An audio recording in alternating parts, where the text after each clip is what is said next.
Okay, differentiability. Differentiability.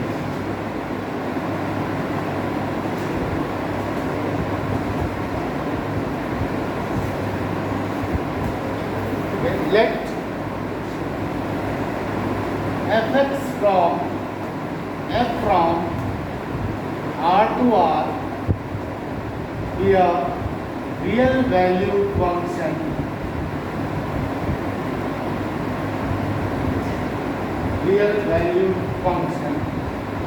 then f is said to be differentiable at the point x is equals to c if LHD left-handed and right-handed derivatives are equal. Derivatives exist and they are equal. Exist and also they are equal. Exist and equal. So what is left-handed derivative and right-handed derivative? So left-handed derivative LHD, this means left-handed derivative. And what is the definition of left-handed derivative? Limit of h tends to 0 f of, अगर c की बात करते हैं तो f of c minus h minus of fc divided by c minus, okay, and RHD limit h tends to 0 f of c plus h minus fc divided by c plus h. So this is the left-handed and right-handed derivative. Okay, so left-handed derivative is limit h tends to 0 fc minus h minus fc upon of minus h, and right-handed derivative is fc plus h minus fc upon h. So left-handed derivative is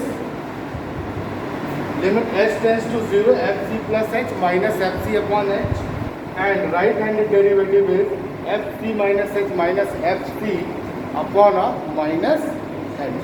So these are the left-handed and right-handed derivative. C is what? C is the point. Which point? At which point we have to check the differentiability of the function. Suppose this is c, then this is c plus h small letter of c, and this is c minus.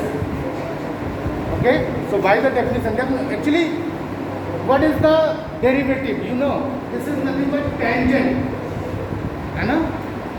Tangent, or you can say that stand. Suppose c plus h है, c minus h है ना, तो हम इस पे inclination ले लेंगे उसको, and this is nothing but the derivative. Okay, so RHD is limit h tends to 0 plus fc minus h upon fc upon minus h, and left-handed derivative is fc plus h minus fc upon plus h. And if they are equal, then only we can say the given function is differentiable at that particular. Questions बहुत आसान है, अभी इसको हम एक एक function का लेके डिस्कस भी करेंगे. जैसे हमने कंटिन्यूटी में आपसे डिस्कस किया था, continuity of the mod function, continuity of the bracket function, maybe continuity of sine function, cos function. Okay, in the same manner we have to see is at any point, any particular point, the given function is differentiable or not. So note it down. Discuss the differentiability or check the differentiability of mod x at x is equal to 0. check the differentiability of mod x and x is equal to 0. क्या mod x is equal to 0 पे differentiable है या? तो हम सबसे पहले क्या करेंगे? First of all, we define the function, and these questions are directly asked in the board or any other exam. Direct objective पूछना तो सीधे बोलेगा y is equal to या f(x) is equal to mod x is differentiable at x equal to 0, है ना?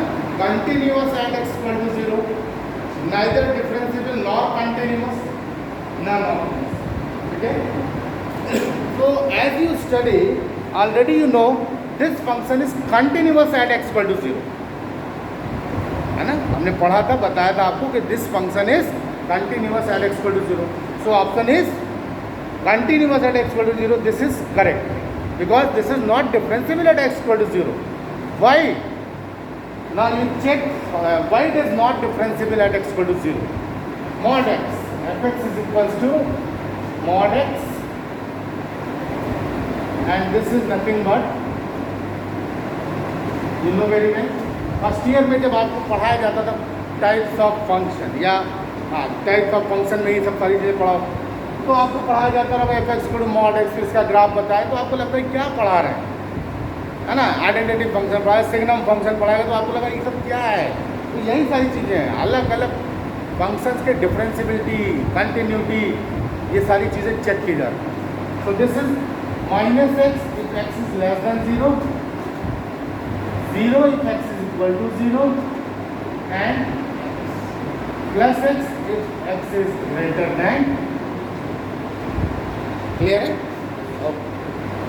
Now LHD, left-handed derivative. This is limit h tends to 0. Same definition. F of c plus c minus h. अभी एक definition लिखा था LHD में, c plus h minus f c upon plus, ये लिखा था. What is c here? किस पे चेक कर रहे हैं? x इज इक्वल टू 0 पे. Is that clear? हम कहाँ चेक कर रहे हैं? x इज इक्वल टू 0 पे. तो ये c की वैल्यू क्या है? 0 है. तो हमारा डेफिनेशन कैसे बदल जाएगा? Limit h tends to 0 f of 0 plus h minus f of 0 divided by. Clear? So this is limit h tends to 0 f of h minus f of 0 divided by h, and f of h is what? Limit h tends to 0 mod h, है ना? और हम आपसे कितनी बार बोल चुके हैं जब भी क्वांटिटी पढ़ा था, h is the quantity which is greater than 0, है ना? h बहुत छोटा है, इनफाइनाइट, एक्सट्रीमली स्मॉल है, बहुत छोटा है, बट ग्रेटर देन 0. और अगर ग्रेटर देन 0 है तो फंक्शन क्या डिफाइन है? Simply x. तो f h is simply h minus f(0) is 0 only, 1 है. ये 1 आ जाएगा, h अपॉन h आएगा, तो इसकी लिमिट कितनी आ जाएगी? 1. एक्चुअली h अपॉन h 1 आ गया ना. इसका मतलब आपने क्या देखा कि जो लेफ्ट हैंडेड डेरिवेटिव है वो 1 आ गया. Now RHD, same limit x tends to 0 f of c minus h minus fc divided by minus h. Same definition जो अभी आपने पढ़ा था. So limit h tends to 0 f of c minus h. c minus h का मतलब फिर से वही 0 minus h. f of 0 minus h minus f of 0 divided by minus of h, and limit h tends to 0, ये f of minus h minus f of 0 and divided by minus h. f of minus h भाई minus of x होगा ना, minus of x, तो minus of minus h plus h हो गया कि नहीं? या सिंपली आप समझो तो मॉड में माइनस h भी रखोगे तभी तो प्लस h आएगा. So this is h. This is simply क्या लिखा था? This is h limit h tends to 0, h upon minus h. This is negative. ठीक है? Since LHD not equal to RHD, hence function is not differentiable at x is equal to 0. ये function x is equal to 0 पे differentiable नहीं है. Understood?